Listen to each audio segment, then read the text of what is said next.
Today, we are going to look at how to force draws in the game of chess. I'm going to go over the 3 most essential concepts when it comes to draws, including repetition of moves, stalemates, as well as book draws. We will use famous chess positions in order to analyze these concepts and master the art of forcing draws. At the end of this video, we will also look at a mystery Grandmaster chess puzzle where you can test your knowledge from this video. We will start with concept number 1, repetition of moves. Repetition of moves is when you force your opponent to repeat the same position 3 times in a row. When this happens, the game automatically ends in a draw.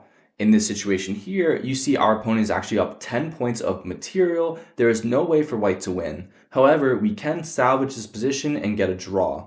The way we do this is by playing queen to c8, checking the king. Notice in this situation, there is no way to block the check, so the king will either have to go to g7 or h7. Either one of these moves won't quite do the trick in terms of winning. Let's say king to g7, we just check the king on d7, and notice here that the king can either go back to the 8th rank or go to g6. But if he does go to g6, we have queen to g4, blocking off these key squares here, and you can see the king will never be able to escape this little corner. We can always block the king, we will always be able to force a draw, and eventually you will either agree to a draw or it will just be repetition of moves, game over. This position is even more interesting for white because we can play the interesting knight to h6, seemingly sacrificing the knight, except the pawn is pinned to the king, so you cannot actually take that knight. In this situation, the king is forced to move over to h8, and we play knight to f7. The king only has these 2 squares to move back and forth between. If king to g8, we go knight to h6, and you can see that we will force a repetition of moves. He cannot break out of this cycle. However, in this situation, instead of playing king to g8, there is another option on the board for black. If we move back 1, rook takes knight is possible here. Except in this situation, it is no longer a repetition of moves. We now have a forced checkmate for white, queen to d8, and the only thing you can do to stop the back rank checkmate is block with the bishop and the rook. But now, despite being down multiple points of material, white has stolen a win using repetition of moves. The second concept that we will explore today are stalemates. This is when the player that has to move has no more legal moves on the board and the game ends in a draw. In this situation here, white is completely winning, but there is a massive mistake that can be made here to lose the game.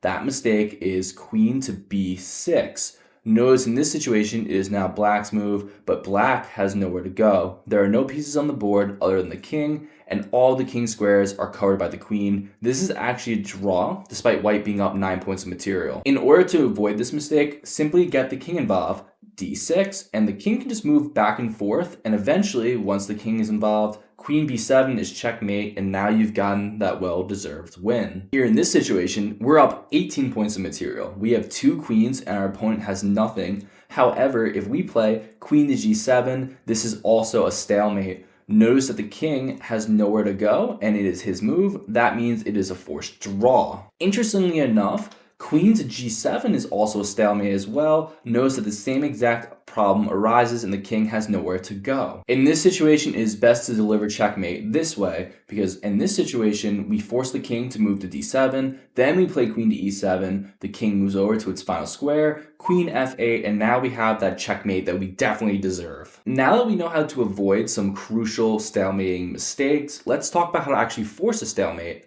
In this situation here, we notice that we have nowhere to go with our king, meaning if this rook here wasn't on the board, this would be a stalemate. Notice the queen covers the pawn, as well as the king, and also the queen is covering g2, g1, and h1, so the king has nowhere to go. No rook, game over. Going back to the starting position, even if the king moves back to f3, rook f8, and then knight blocks on f4, we can play rook sacrifices knight here. And if the king takes, it's the same exact problem, stalemate, it is a draw. If the king moves, we're winning now. We are going to eat this pawn, and we're going to checkmate our opponent with the rook and king. Now check out this position here. After king takes knight, we play king to f1. Normally, this would be a stalemate, except our opponent can move his pawns.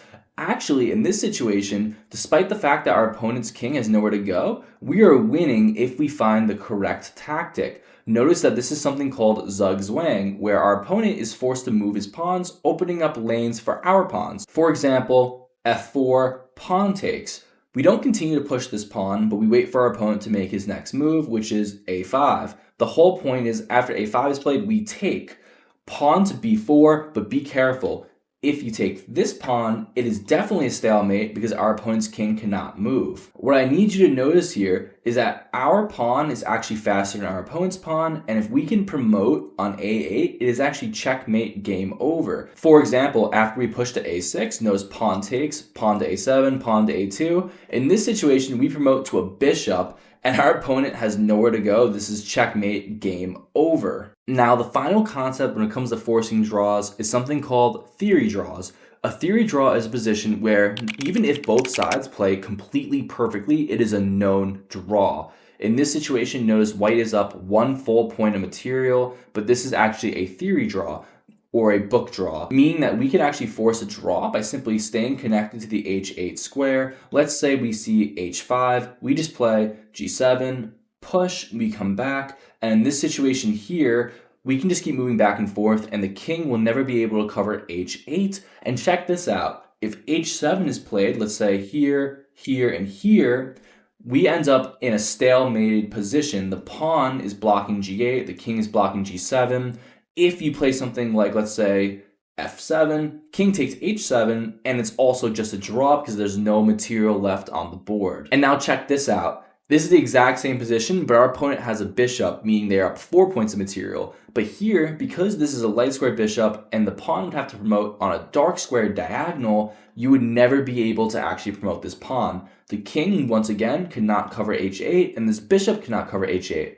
After king to g7, we just move back and forth. We don't even need to show this position, but you can get the point here. We can always go back to h8, which means this pawn will never, ever promote. Now here is an absolutely beautiful position where there is a brilliant move on the board where you can actually force the draw. Here in this situation, and let me know if you can find it, we have the absolutely insane bishop to h6. If you back up a second, notice that as of now, this pawn can move to g6, and you're going to actually be able to promote this pawn. This pawn is very difficult to stop. Of course, in this situation, you could just take the bishop, g takes h6, but in this situation, despite being up 5 points of material, black will never be able to promote because these pawns are both on the h-file. The king will always go to h1, and neither the bishop or the king are going to be able to actually defend that. Now, as promised, here is the famous Grandmaster chess puzzle. In this situation, using 2 out of the 3 concepts that we talked about today, you can actually force a draw.